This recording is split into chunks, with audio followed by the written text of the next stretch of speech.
through consistent practice, your ability of observing yourself increases, pushing yourself, exploring your physical and your mental limits is just part of your journey that you are consciously walking. You are deciding, I know it's going to get hard and I'm going to go through it. It is already the mindset of a martial artist that you are not expecting the martial art journey to be an easy one, because it's normally not easy. The guest that I have the pleasure and privilege to be in conversation with today is someone who shares deep ancient practices to help us empower ourselves through movement and meditation and martial arts, but really is so much more than that, as an advocate for harmonious living. And all of us as human beings, we, as my master, Tai Chi master, likes to say, we all want to live long and live well and to find some sort of harmony and balance and peace. And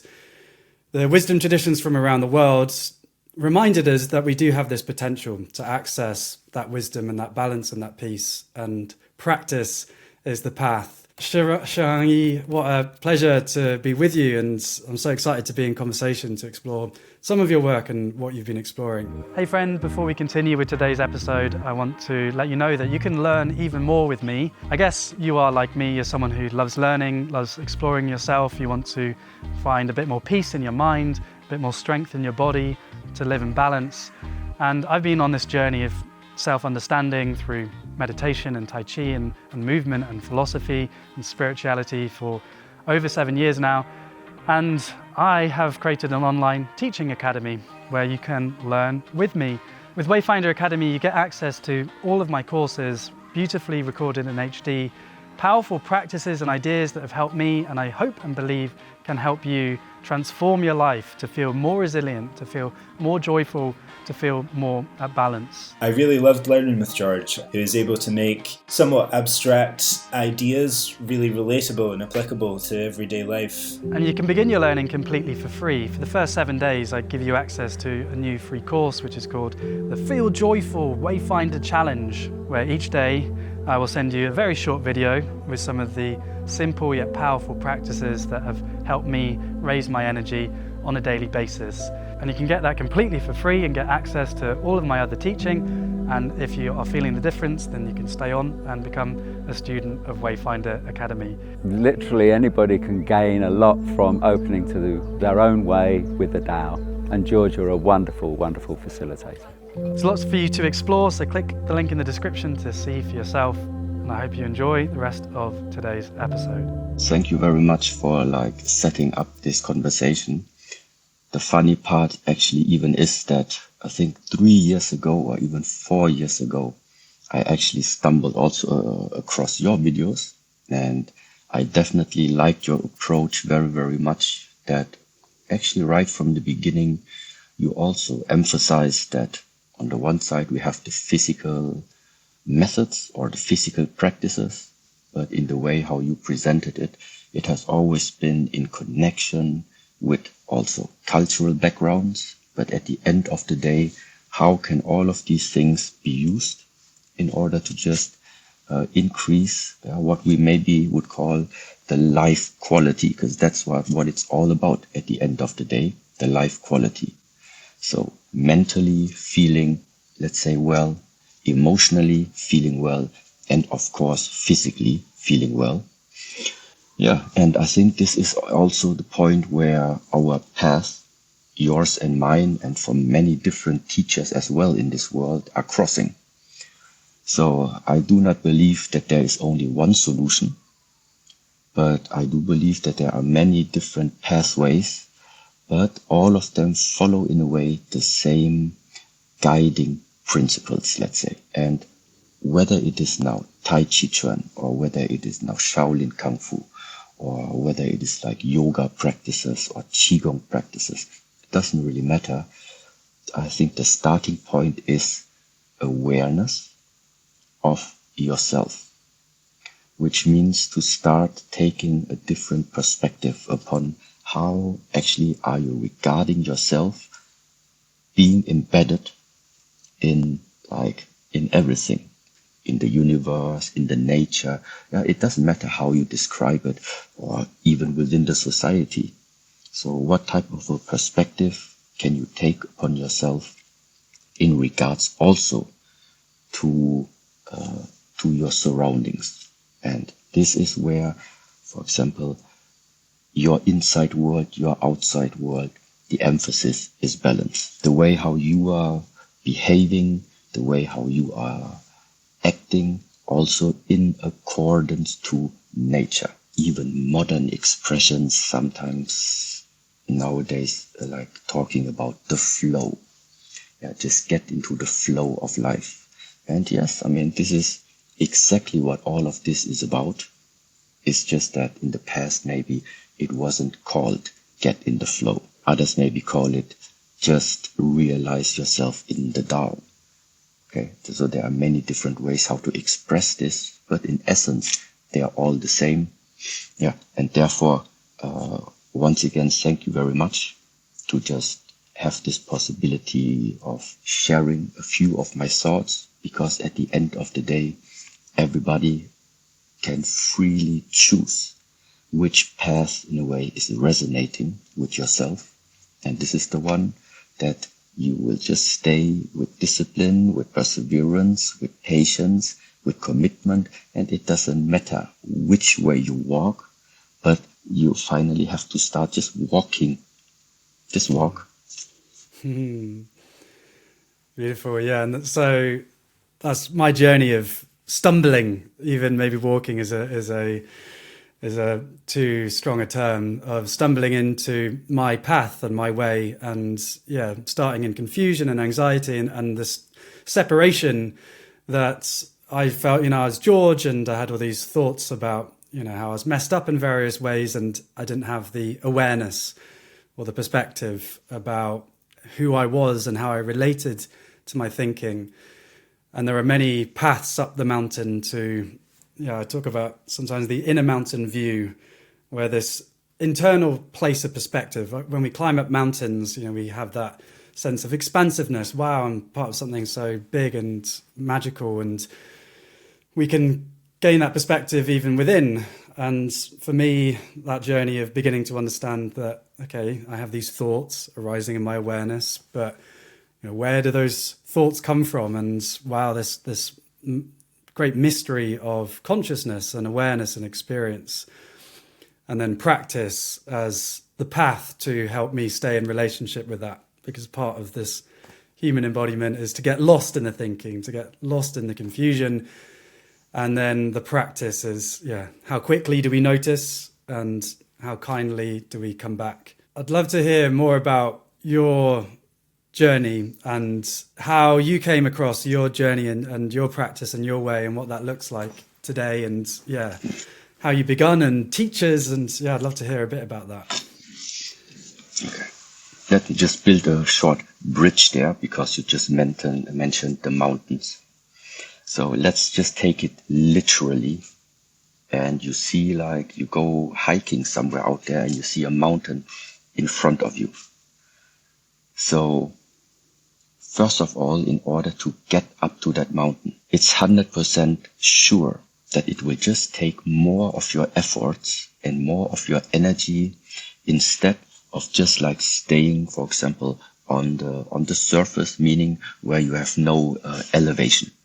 So in the moment where you literally want to go up the mountain, there is more energy, there is more effort, and therefore sometimes also more determination or commitment being asked from your side. Okay, so the message over here is there. If you want to go up the mountain, it's not easy. So now there are two things that can happen. Either you already have this type of confidence where you say, it's not a problem because I have the energy. I'm just going to climb that mountain no matter what. Well, and the price for that is, so just if you keep moving, you're just going to be on top of that mountain and enjoy a perspective and enjoy a view that other people that have not went up that mountain cannot just talk about, because they have never seen it. So this is the first step. Yeah. So why do we have to climb mountains? Well, you don't have to, But if you do it, you will just experience something that other people maybe in their lifetime just don't have the possibility in doing so. Now there can also be the second step or the second way, meaning you want to climb up the mountain, but you just feel like you're not strong enough to do so. So physically, your body would not be able to handle it, and also mentally, you're just not prepared. You're still lacking some type of confidence or lacking some type of trust in order to walk along this pathway. So, and this is exactly the point. That means in the moment where you are realizing something is lacking about you, something is missing still in the way of your being. This is why in the Chinese arts, it is so important that we have training. And yes, and this training, for example, now from the area where I come from, it is called Shaolin Kung Fu. And this small journey, which is still continuously moving on right now, started for me when I was like 4 years old. My father, he put me into a martial arts school here in Germany because I was born and raised also in Germany. And I started my Kung Fu path in the style which was called Shaolin Green Dragon. So this Shaolin Green Dragon, I will not go into specifically, but it has not so much to do from the outside than what you nowadays know as like the Shaolin Temple Kung Fu, which coming directly from the monastery, the Shaolin Temple, China. So to make the story short, I started with the age of 4. This year I turned 40, and 36 years long, I just didn't stop with it. Along these years, of course, I looked left, I looked right, I looked in other systems, I looked into other ways of training, but more or less I always stayed actually with the Chinese martial arts, meaning with Shaolin Kung Fu and all the different variations that sometimes are appearing along the way. And my latest personal practice actually comes from the monkey fist door. So it's a specialized Shaolin style with monkey characteristics, but not the type of monkey you would imagine that are like jumping around and like, let's say like in a circus show. So it's not this type, it's another type. This is what I am currently training myself in. And of course, on the one side, like I mentioned earlier also, martial arts is a way for me, on the one side, to express and also to cultivate physical performance on the one side, so physical abilities. So why am I doing all of this training? Because I want to gain or I want to develop some type of physical skills that I'm able to perform, let's say. That also goes hand in hand, of course, with your ability to a certain degree to also like self-defend yourself or whoever you feel like protecting in case you would ever need it. But this type of martial application and being applicable, it is important to me, but I'm sure it must not be important to everyone, because now I think we're diving into the area of the martial arts which is by far more relevant and more applicable also to people that do not have the possibility of growing up in early age in the field of martial arts. And what I mean by that is, I just realized growing up on the one side in Germany and going through the school system, also going through the university and actually doing everything that normally nowadays would be asked of someone if you want to one day plan on having a career somehow, making the money. So for my parents, of course, I went this academic education, but parallel to this, I also engaged in all these years in the martial arts. And I just felt that in the way how the mind starts developing when you are having a martial art practice, meaning the cultivation of patience, the cultivation of discipline, the cultivation of perseverance, or like just to be able to take the beating, even if you feel like you didn't deserve it. Okay, so to be humble also in a way. All of these things are happening when you are training inside a Chinese system of martial arts, regardless if it's Kung Fu or not. Because in the Chinese history, in the Chinese culture, we simply have, for example, also the Confucianist virtues embedded in the way of how the master-student relationship is. And exactly these virtues and these values from the field of martial arts, I think it's very, very, very useful also for all other people in this world, wherever and whatever they are doing, because it is just adding one more perspective into their life that they can always just think about, does this perspective make sense?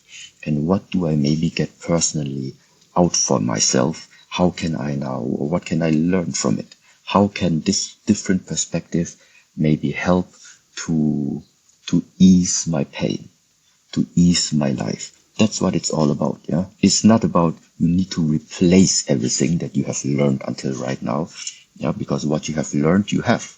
What you have, you keep. But it is about just get another perspective. And there I think this martial art perspective, this is the one where I think you, me, many others nowadays as martial artists should, or let's say there's a great value in this, because this is what the majority of the people can also relate to.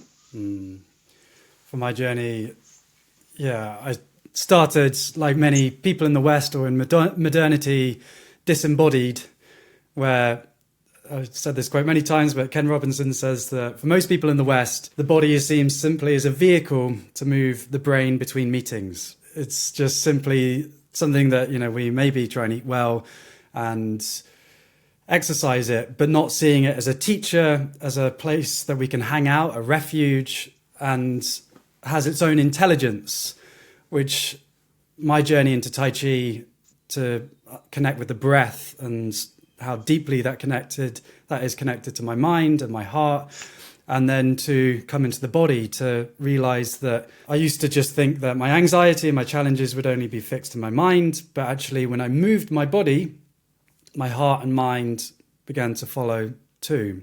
I created momentum in my body, I created change in my mind. That's one of the big gifts that the martial art culture has for humanity, is that path to re-embodying, to form a new relationship with this embodied being that we are. As far as like my understanding also goes, the Tai Chi Chuan practice, for example, is a lot based on Taoist principles, for example, on your side. Now, the Shaolin teachings, for example, there is a very, very strong core and connection actually to what we call is the Chan Buddhism, or also known as Zen Buddhism. Yeah, of course, Shaolin also incorporates quite a few, let's say, Taoist principles like Yin and Yang. It's a common symbolism. It's a common principle within, I think, all the martial arts systems.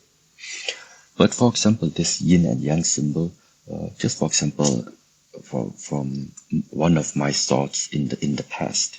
I was reading somewhere that the microcosmos and the macrocosmos, both of them follow the same rules or pattern of rules. And so first of all, I asked myself, okay, what is the macrocosmos and what is the microcosmos? And macrocosmos meaning right now it's like I start from myself, and so there's only me watching out.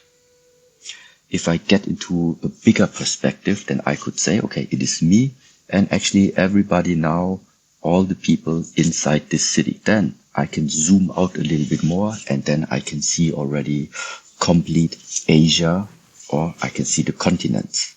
Then I go bigger, then I see our Earth. Then I go bigger, then I can see our solar system. I go bigger, I see the galaxies. I go bigger, I see the Milky Way. And so Macrocosmos meaning you're starting to zoom out and start to actually see everything is getting bigger and bigger and bigger and bigger. This is the one perspective, macrocosmos. The microcosmos is a little bit vice versa, but starting also from ourselves. I look into the mirror and what I see is, okay, there is that bald head guy with the shirt and with this face, but then you start to go deeper. And so you realize all of this actually is made out of skin, is made out of bones, is made out of tendons, it's made out of fascia, it's made out of connective tissue, it's made out of organs. So the more deep you penetrate into yourself, also there you realize that there are getting more and more smaller details that are at the end actually making you up. So, and now the thing is like this, when it now comes to discovering this lifetime. Of course, if you have the possibility, then you just similar like Elon Musk, yeah, you just build a rocket and then you go up into the space and start developing how big actually is that macrocosmos. The problem is that traveling into macrocosmos, not everybody can do. You will have technical problems and actually you will also have financial problems going up there. But what is available to all of us, this is the journey inwards. This is the journey into the microcosmos. Why? Because this is purely dependent upon how much are you training your mind or also having the right methods in order to penetrate into yourself. Yeah, namely, this is a part of meditative practices. Okay, the meditation, this is the discovery of yourself. And microcosmos and macrocosmos, why at the end doesn't it matter in which one you travel? Because like I said in the beginning, everything follows the same patterns. Meaning, for example, everywhere you just find macrocosmos, there is cyclic movement, meaning the moon, our Earth is turning, the moon is turning, we are turning around the sun, our Milky Way is turning, the galaxies are turning, everything is turning. There is something about cyclic movement. Just like we can discover cyclic movement inside of ourselves, but also just by observing our 24-hour day. And so that means you start to find patterns in which we are embedded in. And this is also exactly the point why I personally like to really express all of these things in a non-religious way, because nobody has to change their belief, what they personally believe. All of this is just about just observe it and take your conclusion. And whatever that conclusion is, if it is helpful to adjust your lifestyle, well, then I would do it. That's what it's all about. This is not about believing. It is about observing, experiencing, and then you take your personal conclusions. That observation was really the big thing that I loved about entering into this world, because, I grew up disconnected, and if I did think about the world and my relationship to it, I maybe felt that existential anxiety. I grew up as an atheist, and I didn't really want to take the word of some book that was written 2,000 years ago, because there's many books claiming to have the truth, and it's and their claim on the truth is, well, we had this divine guidance, so we're right. But then if the other book says we had this divine guidance, we're right, then they've got the same basis upon which to justify their philosophies. Whereas the Taoist approach and the meditative approach is what's here, observe, and observing the cycles and the relationships from even the very smallest atom, which we used to think was like a billiard ball. We used to think it was a thing, but now we found it itself is a process of relationship. It too is spiraling and circling in the same way that our Earth goes around the sun in the solar system. So as above, so below. And through that observation, then we can begin to determine who we are, that we are relationship, as you so beautifully described. Dongming Dao, who's a Taoist philosopher who I love, his definition for the Tao, for the way of nature, for the universe, is movement, full stop. Tao is movement. And that, I love that, really resonates, because if we observe, everything is moving in the universe. Even George, this idea that I was flawed and messed up, is still created from thoughts arising and passing, and this endless flow. And if I can, through the meditative journey, connect with the reality of that impermanence and that change, that I am this so complex, ever-moving bundle of aware relationships, then I don't get lost in what I think the rigidity of my identity is. George is messed up, this is who I am. And there's more possibility for freedom and for enjoyment. Yeah, sometimes people even ask like this really, really hard question in terms of, what about reincarnation? What happens afterwards? I don't know. But, so now comes the but. It's like every 24 hours, I can see there is a type of cyclic pattern. There's a cyclic movement, which means the sun is rising and the sun is descending. Yeah, the temperature is rising and then the temperature drops again. This is something happening all 24 hours. Now, moving beyond the 24 hours, and let's say we are going into 365 days cycle, then we can see, for example, in the majority of the parts in the world, you have, let's say, the different seasons. So that means there's also something that within the last decades and hundreds and thousands of years also continuously started repeating itself. There's also a cyclic movement of springtime, temperature starts to rise, summertime is the highest level of expansion, autumn, time to let go, temperature are dropping, days are becoming shorter again, until we end up again in winter time, where, let's say, it's about retreating, collecting, coming back, centering the energy like inside a seed, and afterwards, next spring, it slowly starts to, let's say, come up again. So that means this type of up and down. So this is where I see we are all continuously are embedded in. Since I am born, I can observe about myself that there's inhalation and there's exhalation, both of them connected, intertwined with each other, meaning it's exactly 50% of time I have inhaled and exactly 50% I have exhaled. You will find many different expressions of this type of principle that we are just embedded in. This is why we think if you live inside this world, you are embedded into an existence which is based on the principles of yin and yang. That's what we have. That's what we have. Just like yin and yang also can mean, yeah, you have the life, or you have the health and you have the sickness, you have the life and you have what we maybe call death, or death in regards to the body. This is like maybe an important step, okay? So just because the body now returns to the earth later, which is a normal process which happened to our grandparents and parents and is going to happen to us and is going to happen to everybody in the future who will be made out of flesh and blood and actually is also eating all the nutritions coming from this earth. That's also like a natural process. Yeah? So that means we are growing in weight, we are growing in size, our body. Why? Because we are taking nutritions to us. All of these nutrients coming from the earth.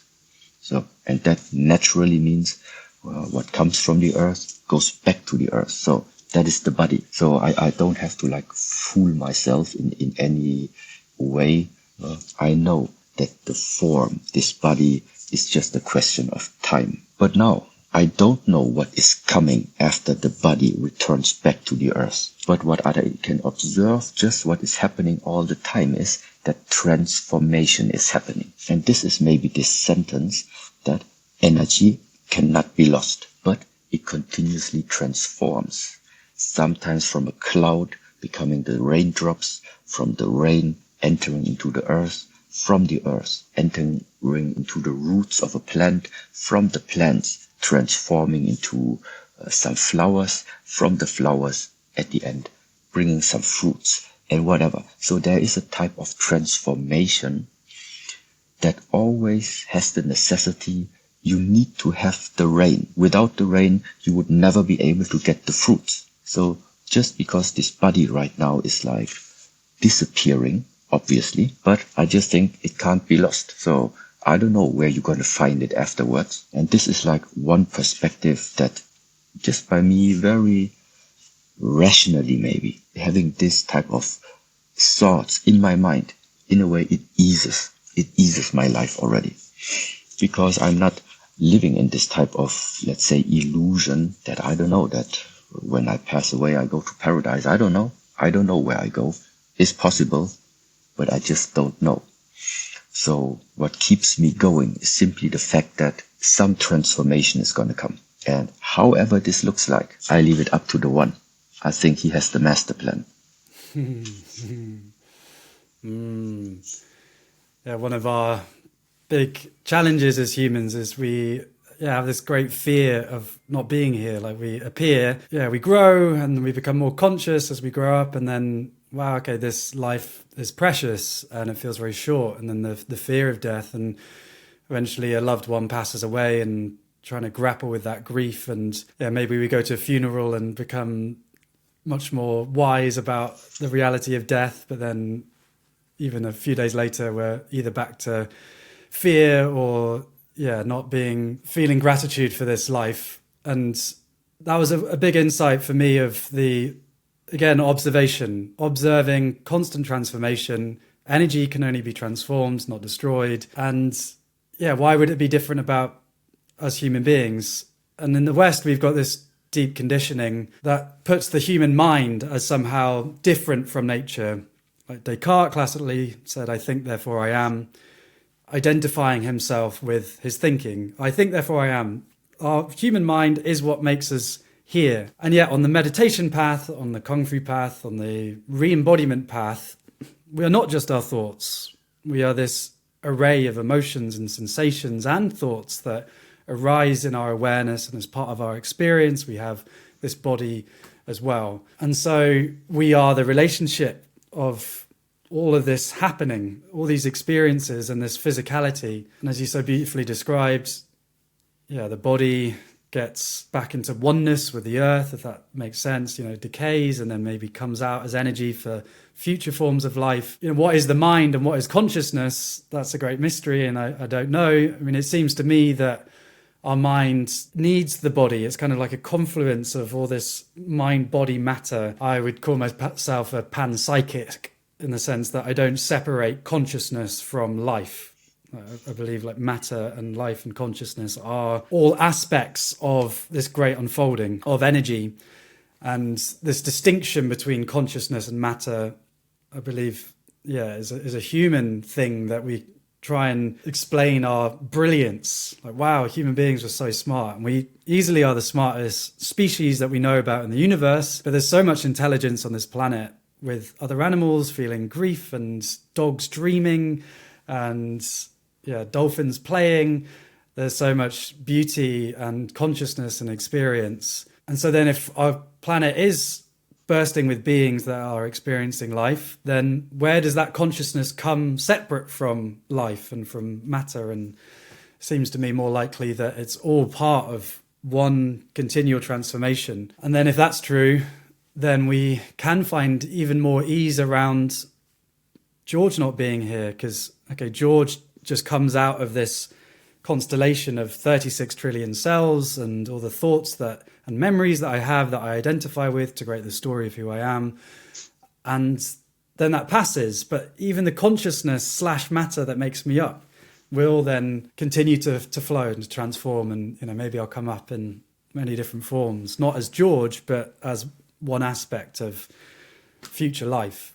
Yeah, for example, of course I could now watch at that bottle, and then in my mind could come up, I'm thirsty. But just because in my mind comes up, I'm thirsty, it doesn't mean that I immediately have to grab it, open it and drink it. So that means there is still a difference in terms of just because something pops up in my mind doesn't mean I have to follow it. Now, this is like a super basic stuff right now. Just because something pops up in your mind, you don't have to follow it. Now, I made it simple with the bottle of water, but just because something in your mind pops up, and let's say you are getting angry, and your mind telling you have to scream back. It's time for revenge. Yeah, you cannot just let that guy or whoever insult you like this. Yeah, so whatever. So we all humans, we have this, that something pops up that you maybe would call it is like popping up in the mind, in the thoughts. Okay, but this is exactly where now sometimes these metaphors, how they are used in Asian culture, in Asian tradition, are becoming, let's say, helpful. Because they are describing that the thoughts, for example, they are like the clouds in the sky. What is the first thing you can learn from this image? Well, first of all, there cannot be any clouds in the first place if we would not have a sky. So there cannot be any clouds without the sky. Just in the same way, there can't be any waves if there would not be the ocean. And coming back now to us humans, we could not have any type of thoughts if there wouldn't be any other instance that is able to, let's say, project or, let's say, perceive these thoughts. Now, I don't know. That's why I normally never give a name to it. I don't know if this is something people nowadays refer to as. It's just the state of awareness. It's the state of consciousness or whatever. I don't know. The bottom line is there is something which is about you, about me, about us, which is able to take a perspective where you can see and where you can observe actually what type of thoughts are coming and also when you see them going. This is also a similarity between the thoughts, the clouds, and the waves. None of those three ever stays the same. They come, they go. The cloud forms and then it disappears. The wave comes and then it collapses. So same like the thoughts. And so one of the practices, for example, when we do martial arts, is definitely in learning to increase our ability of observing exactly that. Not just observing the thoughts, but it starts literally by just observe your palm. Like, so when you do like any type of movement, so the fingers are, for example, they're not like this. So this is why the teacher that always said, no, this must be straight. This must be straight, flat, in front, right, in front of your shoulder. So that means when somebody is like performing or is walking his choreography, let's say, dependent on if the hand like stay like this, then I just know he didn't pay enough attention. He is not observing good enough. What is he doing? So I correct him. That means I can see the finger, the palm. It's only like this because until the fingertip, you have your intention inside because you know it's until the fingertips. At the same time, let's say your wrist is also here on the waist. It's not like just hanging down. Okay. And now the more detailed you are having to perform a movement at the same time, like looking to the left or whatever it is. So in the moment where we are having so many different aspects about us where I need to pay attention on, well, this is exactly the reason why after time your ability to observe yourself becomes better, because this is what you are literally in training doing. Why your master is also unsatisfied with yourself, because you didn't pay attention, because we're still in dreamland sometimes, yeah. So that's why he like always discipline yourself. Hey, pay attention to the fingertips, pay attention to your knee and all of these things. But the outcome is that through consistent practice, your ability of observing yourself increases. And now, not just physically, but also, and now this is the important part, mentally. You are able to observe even better exactly that state of the mind when the clouds are coming and when the clouds are going. Because if you're not able to do this, then it can happen that whatever thought comes up, you are blindly following on it. And then this type of life is just like, it can be emotionally driven life. It can be a thought-based way of life. There is another way. There is another perspective how to live a life beyond living it emotionally or beyond like just all the time thinking about how to live a life. No, it is about get into observation perspective. Read the signals that you are maybe receiving from the surroundings and try to also sense how does the calling from outside resonate with your internal state. So, and if the outside frequency and the inside frequency, when this, let's say, merge together, when they are very near to each other, then it's very, very much in harmony, how I would regard it, that whatever you are doing. In contrary, it would mean if the outside circumstances have one very precise type of energy, and internally you are trying to push something that you think you want. You try to push it through, but the surrounding is not ready for it. It's not the right time. It's not the right circumstance. It's not the right energy apparent at the moment. No matter what you are trying to push from inside out, it's just disharmonic. And this is where I think learning to read the signs, so becoming more aware, observe also the surroundings, and at the same time observe yourself. When these two things come slowly together, then this is what we call it is becoming more balanced, and then things just feel more fulfilling.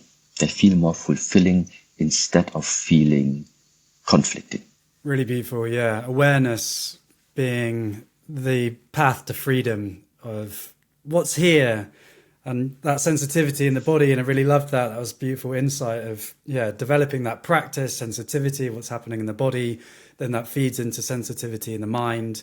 And then on the outside and inside, when they match, when there isn't a conflict or a big difference, we can then begin to be in balance. I guess the challenging bit, and in my life, is I have awareness of my food, I guess for a lot of people, is my emotional coping mechanism for stress and for, I have my practice, I have my breath, and I still, I'm on my journey. My compulsive eating isn't that bad. It's peanut butter and nuts, but still the challenging bit in this human embodiment is that even if we have awareness of, here's a craving and I've already had 5 tablespoons of peanut butter, but I'm still going to keep eating them anyway. So have you got any thoughts on, awareness being the start of the journey, and then how to not follow through with a thought? Because, there can be deep conditioning from trauma, from society, and we're creatures of habit. So, what we do repeatedly, we become, and it's very easy to fall into those neural pathways if that habit of stimulus, thought, craving equals action. The awareness is the start of the journey. Yeah, have you got any thoughts on then how to create that space so that we can form new habits? Yes. So you mentioned, I think the word right already, it's conditioning happening. So we humans, starting from being early age, we are being conditioned. So number one is to ask, in which direction are you conditioned in? So can you see the conditioning about yourself? So which means, where do the habits come from? How did you started to have your habits? Now, habit doesn't always mean it's bad. Yeah, it's a good habit to wake up in the morning and have your ritual of brushing the teeth. It's a good habit. So habit by itself is nothing bad. The question is, what on a midterm, long term is the consequence of your habit? And that means if you are seeing some type of destructive habit inside of your way of life, meaning destructive for your physical health, destructive for your mental health, destructive for your emotional health. If you discover this type of habit, well, it's out of question. Oh, cool. Yeah, you have to somehow learn to be able, you have to be able to learn and, let's say, get rid of that old habit. So this involves your ability of letting go is number one, your ability of letting go. After something is, let's say, unconditioned, you have untrained yourself, the bad habits. Well, now the question is, so what type of new habits do you want to now integrate back into your life?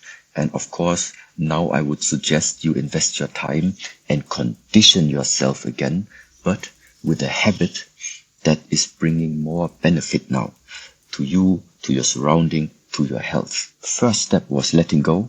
Second step was building new habits. Well, and this is now exactly the point why it's not so easy, because in this world, nobody's telling you how to learn and let go. You know, it's simple like this. Since the beginning on, it's always about attaining more, getting more, being better, harder, stronger, faster, more high. This is the direction that people normally, if they don't pay attention, are being conditioned to. So along this way, you just start forgetting it's about yin and yang. It's not just about ascending. The descent is all descending, is also an integral part of life. The question is, if first of all you have understood it, and the second of all is if you are able to apply it. And the application of letting go, this can be done in many simple ways. Yeah, I always mention the same example over and over again because it's quite a good way to check for yourself. Normally when you are having a house or an apartment or anything like this, you used to collect all of the old things in your basement. And sometimes maybe your basement is full with stuff that you even haven't touched for the last 5 years. And continuously in your mind, you're keeping the things because maybe one day it can still be useful. So, and one way of just learning how to let go is you haven't used the things for 5 years. You won't need them in the next 5 years. Chances are high it's going to be like this. So therefore, just start selling the stuff on the flea market or give it to somebody who will more appreciate than you just having the stuff being full of dust right now in the basement. So this is like one very physical and materialistic way of letting go. But then it also starts that you are expanding this type of approach also into emotional fields or into the field of thoughts, which means, just like I mentioned earlier, just because my mind is telling me I am thirsty doesn't mean I have to directly follow it. So in the same way, let's say you wake up in the morning and then you are hungry for breakfast. You are hungry because of you want to eat breakfast. So and then you just skip it. You just skip it and then you just see how long inside of your mind you are still dreaming about having that breakfast now. And then just learn, deal with it, let it go. Learn to let go of whatever your mind is telling you what you are desiring. So that means it is about that general principle of you have to do sometimes things to experience the feeling. How does it feel if you let go? And when you know exactly, letting go feels like this. Now, this feeling, you are connecting with the habit that you don't want to have anymore and uncondition yourself. But if you don't integrate the principle of letting go into your life and are now expecting from one day to another to remove a habit inside of you that has been there for the last 15 years, it's impossible. And therefore, this is absolutely the wrong approach to try and ask from yourself that something like this is able to be achieved from one day to another. And then we return back again to the martial arts. Nobody ever reached any type of skill level from one day to another. This is what essentially Kung Fu means. Yeah, attaining a skill with effort throughout time. This is what we need.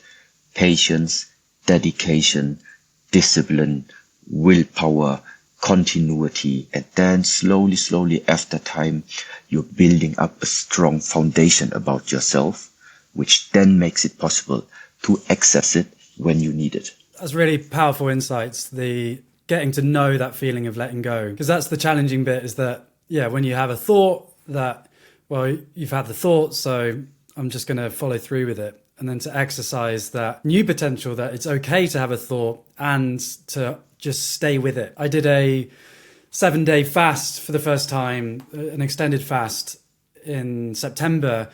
And that was a really beautiful experience to really become intimate with this thinking and this craving.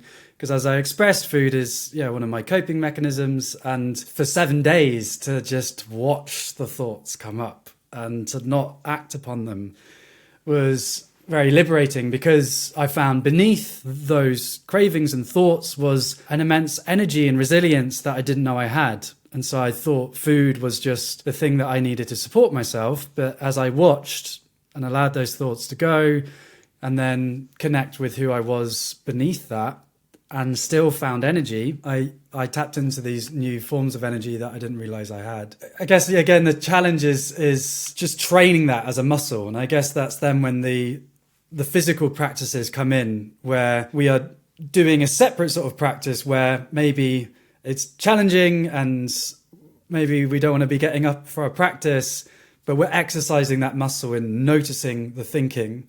So then when we come to our habitual patterns that maybe are destructive, we've already exercised that ability to let go. Yes.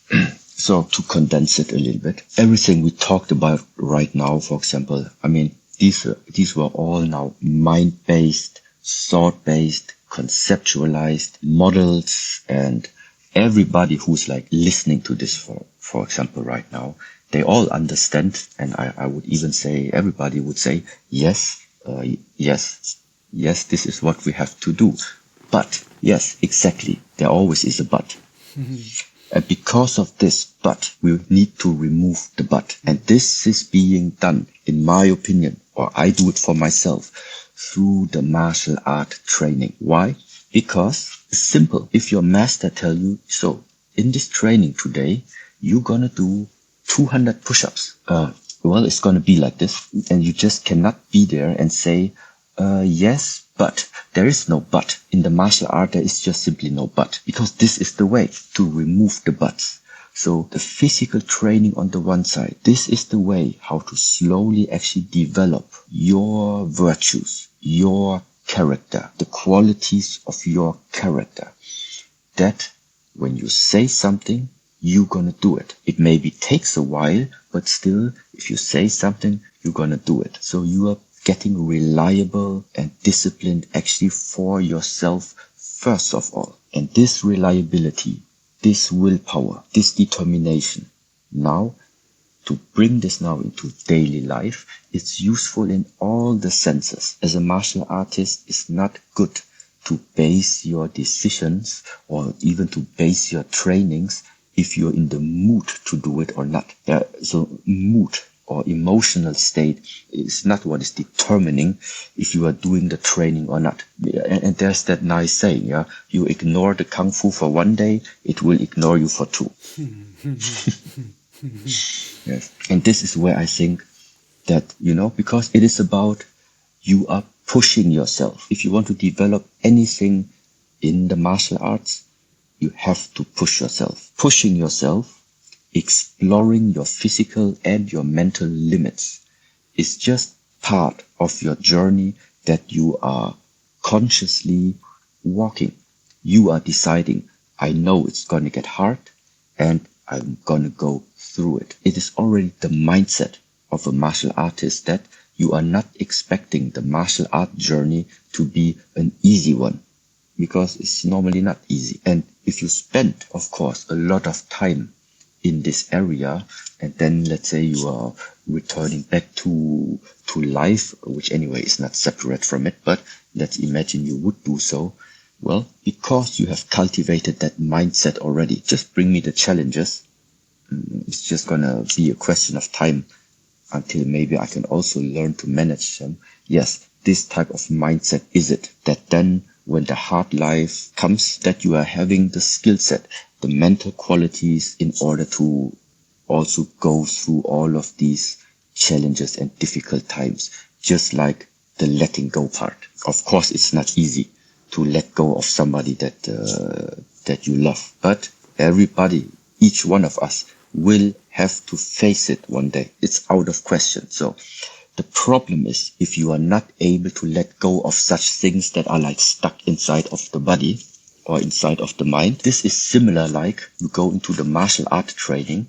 Yeah, the training is just about to start and you are still full of worries and problems that you brought into the training hall from your, let's say, life outside. So what it means is all the potential that you could use inside the training halls, it's blocked. The potential of what you can achieve inside the training is blocked. Why? Because your energy is blocked with all the thoughts and worries and fear and whatever you have brought inside of yourself into the training hall. So there is only one way how to really get the fullest power out of yourself, which is there can be nothing stuck. You must be empty. This is why when you come into the gym, when you are bowing different ways, when you are entering to the gym, leave your problems outside. This is like in general how we say it, because at the end, this is the truth. As long as you cannot 100% focus and immerse yourself actually into the training, if you cannot immerse yourself, you cannot discover the potential that is inside of you, that you can bring out. Yeah, I think I'm feeling very inspired, and yeah, I think you have a really beautiful, empowering energy to help people see their potential to do this. And a final question, which I guess is, how does compassion to emotion and vulnerability, and for those that aren't going to be doing Shaolin martial arts but nonetheless have aspirations to live with integrity, to get past their destructive habits, but then inevitably do fall over, because that is part of the human experience as well. How do you fit in with compassion to vulnerability with also removing the but and the let go? Like, how can those two coexist? It's really difficult to give something if you don't possess it. I cannot give anything if I don't have it. Because I would need to borrow it from someone. But if something is really supposed to come from me, I must be in possession of it. So this is the starting point. Now, if I want to bring something into the world, if I want to bring peace into the world, whatever it is, I don't know. My understanding is that, first of all, I need to cultivate whatever I think is missing in the world inside of myself first. Because if you don't know how peace feels, how do you want to bring something into the world that you yourself don't even know how it feels? Same as like you want to bring balance to the world, but you don't know how balance feels. No? And this is now really important why I'm emphasizing this feeling so much. It is like, you can explain to a child who is the first time on the bicycle how he is supposed to ride the bike. In order to ride the bicycle, you need to have balance. So how do you now teach it to the child?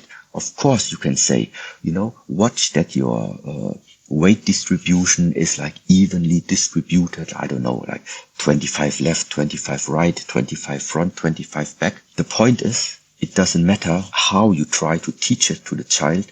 There is only one moment when now he or she understood it. And this is the moment when you see the child can ride the bicycle a few meters by himself. So that means there is something that the child is discovering, feeling the balance of the bike. It's not about understanding it. It's about sensing what means balance. Balance is nothing like to talk about the balance of yin and yang. Yeah, the question is, how does it feel when yin and yang are in balance. And in the same way, when balance is a feeling, peace is a feeling, love is a feeling, gratitude is a feeling, compassion is a feeling. So, and it is now my personal view. I think if you do not feel deep appreciation and love for your own life first, meaning appreciating that you have the possibility of existence right now, appreciating the possibilities that have been given to you, finding yourself inside the human body. This type of love of life, I think, is the first step. First, you must love this. And because I love this, and then I watch out and I see somebody, he doesn't love himself, he hates life. This is why I feel in a way sorry that this person hasn't discovered it yet, the beauty of life, the beauty of existence. And out of this view that I see, oh, there are people suffering because their perspective is not properly adjusted yet. This is why I think compassion arises. Yeah. And that means for me why it is really important to, first of all, the teachings, whatever teaching it is, Buddhist teaching, Taoist teaching, first it's important to really bring the light out of yourself first. Only then you can be the guide and the light for others. If you are not shining, well, then nobody knows, well, then we all go into darkness together. So therefore it's important that compassion is absolutely a quality which would help big times, but only if you for yourself have first of all understood that it still starts with the love, appreciation, respect, and being careful about your own life in the first place. You must feel well. Your body must be well. Then it's able that life can flourish through you. Then it is possible to discover how great actually this possibility is that you have. And then because you fall in love with life, that's why you wish that everybody more and more also starts to see the greatness of what we actually have. And this is for me the source of compassion. Yeah, discover and love for life. So beautiful. And yeah, what a far-reaching conversation, and really, yeah, awareness and understanding ourselves, our relationships, observing the world outside and within, to then become more intimate with what arises for us. And with that consciousness and an awareness, then more freedom to be able to choose a life and to create the habits that empower us. So that then being the foundation upon which we can exercise that compassion and that love for life, and to be of service to life and to our loved ones. Thank you for such a beautiful conversation, and yeah, so glad for us to be in conversation for the first time. And if anyone wants to find out more about what you're doing, how could they find out more about your work? I think the easiest is either I think you can either just like look up my name, Shi Heng Yi, or maybe I will send you some description afterwards that maybe you can just put under this video or anything like this. Anyway, I mean, first of all, also thank you very much, George, for this conversation. And in case you have time, I think the next time that we're talking is going to be person to person. And then we can also maybe exchange a little bit just the ideas, like practical ideas between like the Tai Chi practices that you have been involved in, and also like the methods that we are practicing in our place.